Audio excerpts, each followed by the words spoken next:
नमस्कार. माझ्या यूट्यूब चॅनेलमध्ये मी तुमचं सर्वांचं मनापासून स्वागत करते.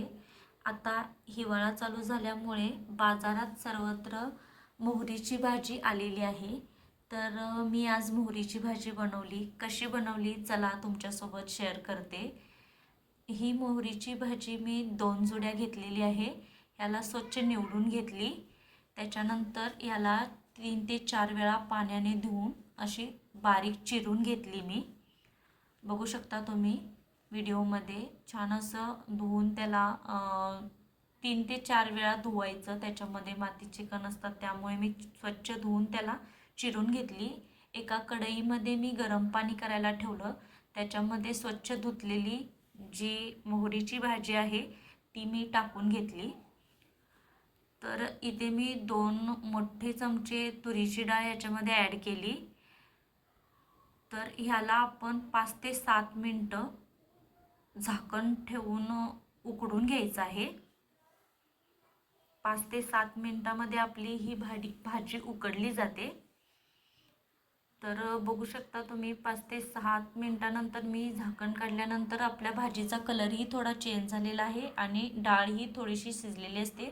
जास्त प्रमाणात डाळ शिजेल इतपत शिजवायचं नाही, थोडी अर्धी कच्ची राहिली पाहिजे इतक्या प्रमाणात शिजवून घ्यायचं ह्याला.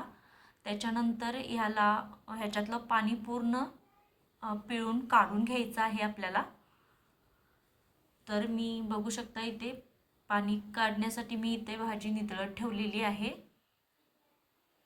तर चला तर आपण हे पाणी निघतंय तोपर्यंत तडक्याची तयारी करू. तडक्यासाठी मी कढईमध्ये तेल गरम करायला ठेवलं. तेल गरम झाल्यानंतर इथे छोटा चमचा मी जिरा टाकलं. जिरा आपलं छान तडतडल्यानंतर मी इथे 2 मीडियम साईजचे कांदे घेतलेत. छोटे बारीक चॉप करून आपण इथे 2 मीडियम साईजचे कांदे वापरणार आहोत. ह्या भाजीमध्ये कांदे थोडे जास्त वापरायचे, 2 मीडियम साईजचे वापरायचे, कारण कांद्यामुळे ह्या भाजीला खूप छान अशी टेस्ट येते. तर कांदा आपला गोल्डन ब्राऊन होईपर्यंत मी ते परतून घेणार आहे. तर बघू शकता तुम्ही आता माझा कांदा हा गोल्डन ब्राऊन झालेला आहे. तर इथे मी अर्धा छोटा चम्मच हळद मिक्स केली.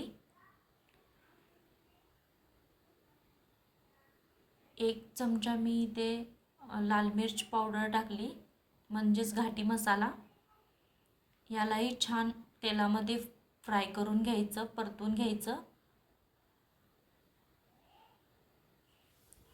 आपले मसालेही तेलामध्ये मस्तपैकी फ्राय झाल्यानंतर त्याच्यामध्ये मी जी मोहरीची भाजी आहे ती याच्यामध्ये ॲड करणार. ही जी मोहरीची भाजी आहे आपण याच्यामध्ये ॲड करणार आहोत.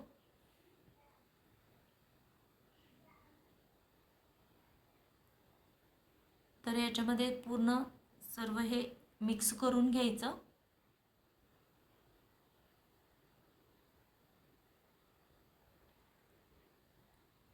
चवीनुसार त्याच्यामध्ये नमक ॲड करायचं. मीठ ॲड केल्यानंतर आपण ह्या भाजीवर 2 ते 3 मिनटं झाकण ठेवून थोडंसं वाफ काढून घ्यायची. म्हणजे जे आपले मसाले आहेत ते भाजीला छानपैकी मिक्स होतील, छान टेस्ट येईल त्याची. 2 ते 3 मिनटामध्ये आपली भाजी ही तयार होते. तर बघू शकता 2 ते 3 मिनटानंतर छान असं तेल सुटलेलं आहे.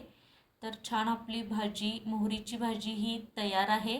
अगदी सोपी, साधी, सरळ अशी झटपट तयार होणारी मोहरीची भाजी आपली तयार आहे. खूप चवीलाही खूप छान लागते.